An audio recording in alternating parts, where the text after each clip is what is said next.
أعوذ بالله من الشيطان الرجيم. بسم الله الرحمن الرحيم. يا أيها الذين آمنوا إنما الخمر والميسر والأنصاب والأزلام رجس من عمل الشيطان فاجتنبوه لعلكم تفلحون. إنما يريد الشيطان أن يوقع بينكم العداوة والبغضاء في الخمر والميسر ويصدكم عن ذكر الله وعن الصلاة فهل أنتم منتهون. صدق الله العلی العظیم. شروع اللہ کے نام سے جو انتہائی مہربان ہمیشہ رحم فرمانے والا ہے. اے وہ لوگوں جو ایمان لائے ہو، بے شک شراب اور جوا اور استھان کے بت اور فال نکالنے کے پاسے، یہ سب گندگی ہیں، شیطان کے عمل میں سے. پس تم ان سے اجتناب کرو، بچو، شاید کہ تم کامیاب ہو جاؤ. بے شک شیطان یہ چاہتا ہے کہ تمہارے درمیان دشمنی اور بغض پیدا کر دے، شراب اور جوئے کے سلسلے میں، اور تمہیں روک دے اللہ کی یاد سے اور نماز سے. پس کیا تم باز آنے والے ہو؟ یہ سورہ مائدہ کی آیت نمبر 90 اور 91 ہے، جو میں نے ابھی آپ کے سامنے پڑھی ہے اور جس کا ترجمہ پیش کیا ہے. اگر میں آپ سے یہ سوال کروں کہ دنیا میں بہت ساری گندی چیزیں پائی جاتی ہیں، اس میں سب سے زیادہ گندی چیز کیا ہے؟ تو ہمارا اور آپ کا ذہن جاتا ہے پیشاب اور پاخانے کی طرف، یا اس قدر کی جو چیزیں ہوتی ہیں اس کی طرف. لیکن یہاں یہ بتایا جا رہا ہے کہ شراب، جوا، استھان کے بت اور پاسے، یہ گندی چیز ہے.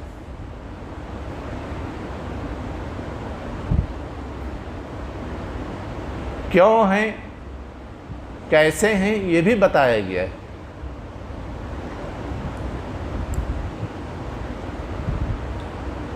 گندی چیز کا مطلب ہوتا کیا ہے؟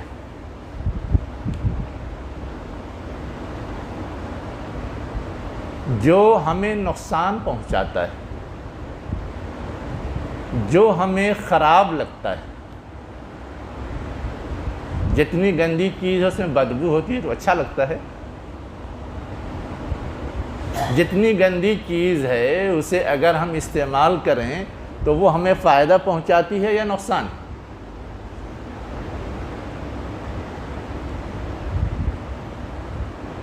اصل چیز جو اس میں وجہ ہے وہ اس کی خرابی ہے.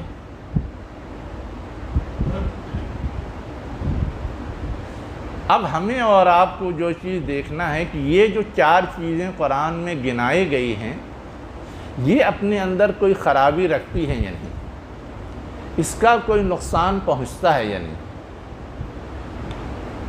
اب میں ہر ایک کا بھی گناؤں تب تو بڑی لمبی بات ہو جائے گی.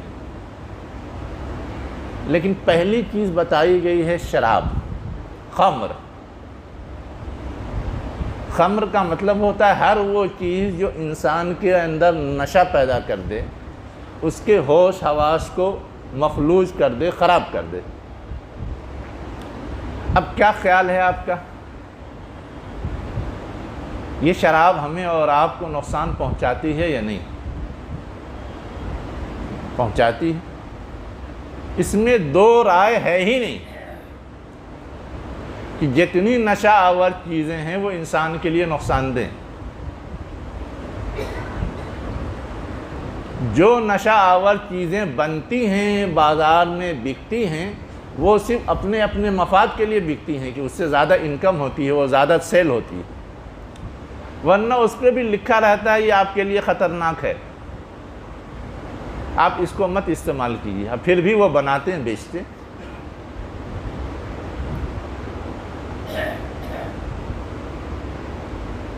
تو اگر یہ گندی چیز ہے، نقصان دہ چیز ہے، اس سے بچنا چاہیے۔ ہمارے اور آپ کے سامنے اگر کوئی مفت میں بھی پیشاب پاخانہ لا کر کے رکھ دے تو ہمارا رد عمل کیا ہوگا؟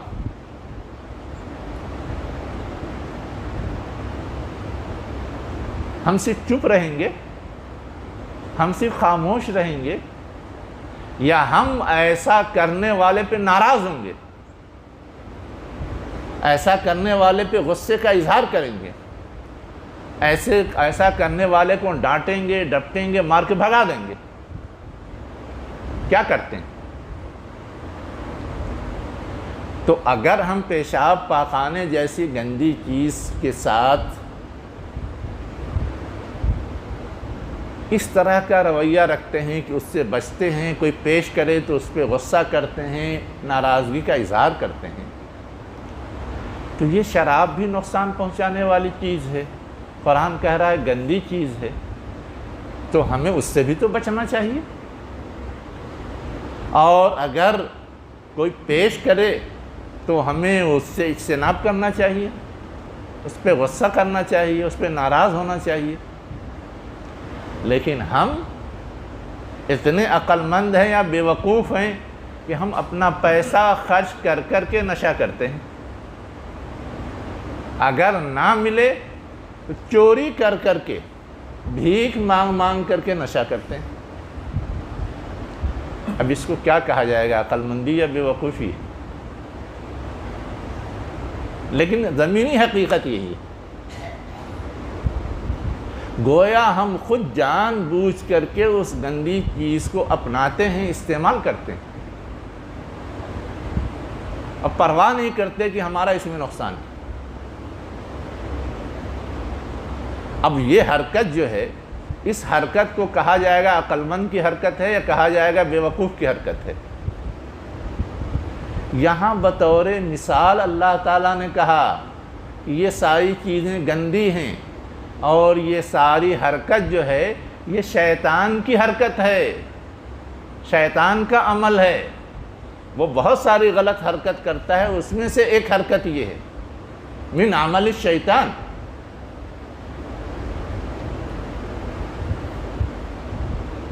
اب جو چیز یہاں سمجھنے کی ہے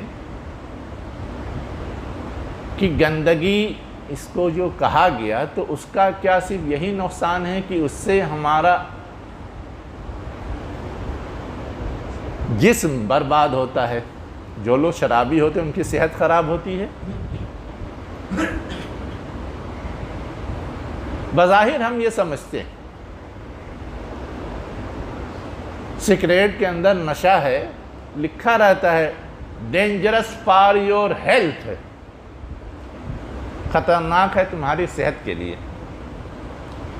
لیکن نشے کا صرف یہی نقصان نہیں کہ انسان کی صحت بگڑتی ہے، اگلی آیت میں اللہ تعالیٰ کہہ رہا ہے کہ کچھ اور نقصان بھی ہے۔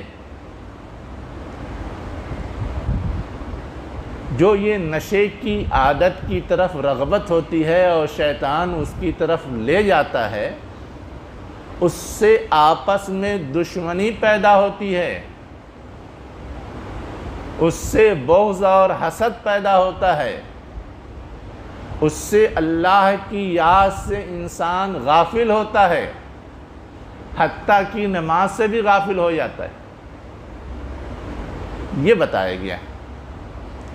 گویا شراب کا نقصان صرف جسمانی نقصان نہیں ہے، روحانی نقصان بھی ہے، دینی نقصان بھی ہے، اخلاقی نقصان بھی ہے۔ اب جو پیتا پلاتا ہے اس کے ہوش حواس ٹھکانے نہیں ہوتے تو وہ کسی کا بھی مال زبردستی لے لیتا ہے، کسی کو بھی برا بھلا کہتا ہے، کسی سے بھی جھگڑ جاتا ہے، کچھ بھی اول فول بکتا ہے۔ کیا اس سے اس کی اخلاقی گراوٹ نہیں سامنے آتی؟ اس سے اس کی رسوائی نہیں ہوتی؟ وہ سماج میں ایک بدترین انسان نہیں سمجھا جاتا؟ اور کیا اس بے خودی کے عالم میں وہ لوگوں سے لڑتا جھگڑتا نہیں ہے؟ اب اگر وہ لڑائی جھگڑا کرتا ہے تو دشمنی ہوگی یا نہیں ہوگی؟ اسی کو کہا گیا کہ انسان کنٹرول میں نہیں رہتا، آپے سے باہر ہو جاتا ہے، کچھ بھی کرنے لگتا ہے، ظاہر ہے اس سے جھگڑا ہوگا، لڑائی ہوگی، آپس میں دشمنیاں ہوں گی۔ اور ہوش حواس درست نہیں ہیں تو یہ بھی نتیجہ نکلے گا کہ وہ اللہ سے دور ہوگا۔ کیسے اللہ سے دور ہوگا؟ قرآن نے خود اس کی وضاحت کی ہے۔ جب تک شراب کی حرمت کا حکم نہیں آیا تھا اس وقت تک لوگ پیتے پلاتے تھے، تو کہا گیا وَلَا تَقْرَبُوا الصَّلَاةَ وَأَنْتُمْ سُقَارَىٰ، تم نماز کے قریب نہ جاؤ اس حال میں کہ تم مدہوش ہو۔ کیوں کہا گیا؟ اگلا جملہ ہے تاکہ تم سمجھ سکو، جان سکو وہ چیز جو تم منہ سے نکالتے ہو، بولتے ہو، کہتے ہو۔ نماز میں جو آیتیں پڑھتے ہو، جو دعائیں پڑھتے ہو، جو کلمات پڑھتے ہو، اس کو سمجھ سکو۔ گویا ہم لوگ نماز میں جو کچھ بھی پڑھتے ہیں اس سے سمجھنا مطلوب ہے، اس کو سمجھ کے پڑھنا چاہیے۔ اگر ہم ایسی کیفیت میں پڑھتے ہیں کہ سمجھ نہیں رہے ہیں تو پھر اس نماز کا مقصد حاصل نہیں ہوگا، وہ پڑھنا اور نہ پڑھنا برابر ہو جائے گا۔ اس لیے کہا گیا کہ مدہوشی کی حالت میں کوئی احساس نہیں ہوتا، کوئی شعور نہیں رہتا، کوئی خیال نہیں رہتا، ایسا مت کرو۔ بعد میں تو ممانعت ہی کر دی گئی، جیسے یہاں فاجتنبوہ، رک جاؤ، پینا بند کرو۔ لیکن وہاں جو انسان پہ اس کا اثر پڑتا ہے اس کا حوالہ دے کر کے کہا گیا کہ اس سے دیکھو یہ دینی نقصان ہے، تم جو کچھ قرآن نماز میں پڑھو گے اسے سمجھو گے نہیں، اور سمجھو گے نہیں تو اس کے مطابق تمہاری زندگی ڈھلے گی نہیں۔ یہ وہ نقصان ہے جس کی طرف اشارہ کیا گیا کہ وہ تمہیں اللہ کے ذکر سے غافل کر دیتا ہے اور نماز سے غافل کر دیتا ہے۔ اس کے بعد سوال کیا گیا کہ یہ سب نقصان ہیں تو اب تم کو کیا کرنا چاہیے؟ فَهَلْ أَنْتُمْ مُنْتَهُونَ، کیا باز آؤ گے، رک جاؤ گے، پینا پلانا بند کرو گے؟ آپ اس سے آگے دیکھیے، تھوڑا سا انسانی تاریخ پہ غور کیجیے۔ میں سمجھنے کے لیے صرف 2-3 مثال دے سکتا ہوں، زیادہ نہیں دے سکتا۔ انسانی تاریخ میں سب سے بڑا فاتح کون مانا گیا ہے؟ سکندر۔ 32 سال کی عمر میں وہ مر گیا تھا۔ کیوں مر گیا تھا 32 سال کی عمر میں؟ شراب پیتا تھا۔ اس کی تاریخ میں، اس کی سوانح میں یہ لکھا ہوا ہے۔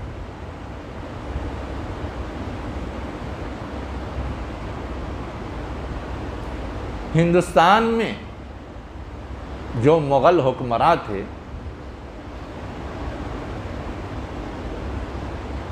اس میں ایک حکمران گزرا ہے اکبر،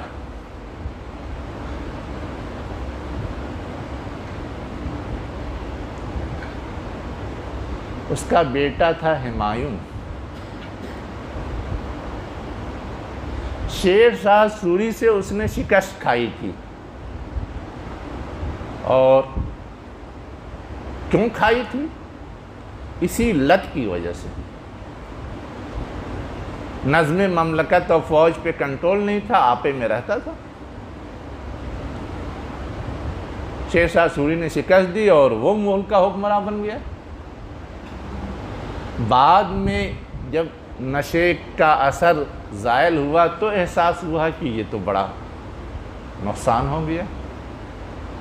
اس نے توبہ کی، آگے عہد کیا، پھر تیاری شروع کی، اور 5 سال بعد پھر شیر شاہ سوری سے مقابلہ کیا، پھر جیت گیا، پھر ملک کا حکمراں ہو گیا۔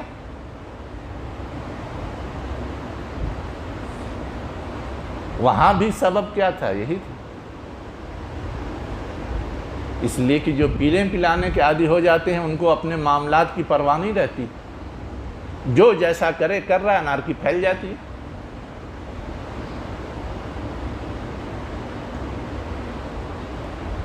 ایک اور چیز پہ غور کیجیے، جو دشمنان اسلام ہوتے ہیں نا، وہ قابل اور اہل لوگوں کو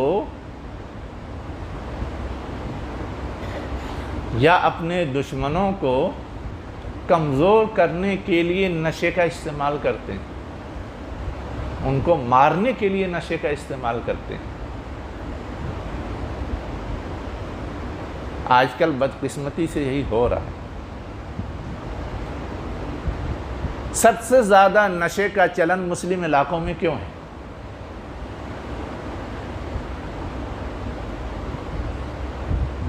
سب سے زیادہ نشے کا چلن تعلیمی اداروں میں کیوں ہے؟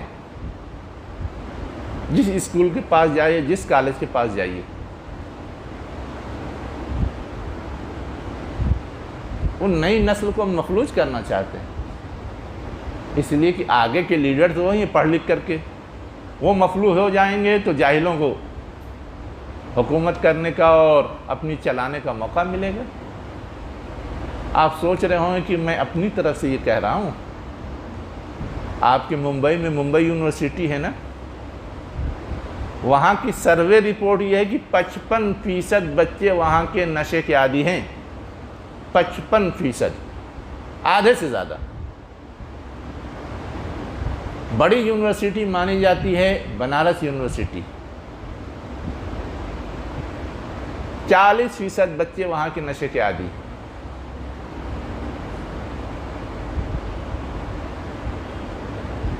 اور نشہ کا مطلب ہم اور آپ کیا سمجھتے ہیں؟ صرف شراب، صرف بھنگ، صرف افیون، یہ سب موٹے موٹے نام ہیں۔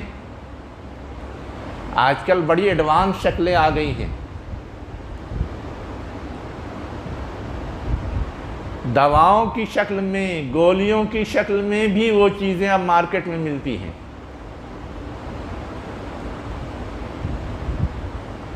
جن لوگوں کو نشے کی عادت ہوتی ہے اور شراب نہ مل پائے، جاتے ہیں وہ جو کھانسی والی کف سیرپ ہوتی ہے نا، وہ لے آتے ہیں، اس سے نشہ کرنے لگتے ہیں۔ اس میں بھی نشہ آور چیز ہوتی ہے۔ یہ درد کی جتنی گولیاں ہم اور آپ استعمال کرتے ہیں، نیند لانے کے لیے جتنی گولیاں استعمال کرتے ہیں، اس میں بھی نشہ ہوتا ہے۔ اور بہت ساری چیزیں جس سے فوراً نشہ نہیں پیدا ہوتا، ہم یہ سمجھتے ہیں کہ اس میں کیا دھرا ہے، چاہے وہ تمباکو ہو، چاہے وہ سگریٹ ہو، چاہے وہ بیڑی ہو، چاہے وہ کھینی ہو، کچھ بھی ہو۔ ہم یہ بھول جاتے ہیں کہ قطرہ قطرہ دریا ہو جاتا ہے، اور دھیرے دھیرے وہ اپنا اثر دکھاتا ہے، تو وہی اثر سامنے آتا ہے جو زیادہ استعمال کرنے کا فوری آ جاتا ہے۔